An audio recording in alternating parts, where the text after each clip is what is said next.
Good afternoon mga boss. Today may installation na naman tayo ng AutoStyle, Pia AutoStyle sa Mitsubishi Expander. Then nagpalagay din si boss ng 4i sensor. Yan.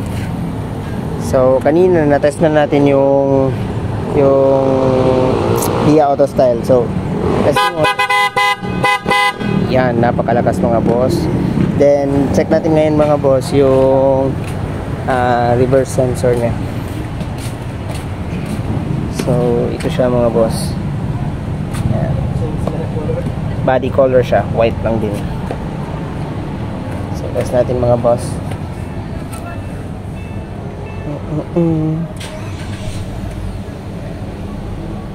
Reverse ko mga boss.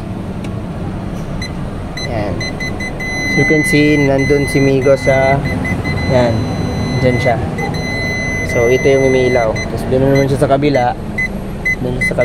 So ito naman yung umiilaw dito. So ganun lang naman siya nagwo-work mga boss, yung reverse sensor natin. Yan. By the way, nagpalagay din pala si boss ng 360 camera dito sa atin. Yan. So ito siya mga boss. So you can see, asan ba si Migo? Yan, nandun siya sa kabila. So yan. Pag nasa-sense niya na nandun si Migo sa may tao dun sa kabila, dun siya umiilaw. Yan. So, yun lang mga boss.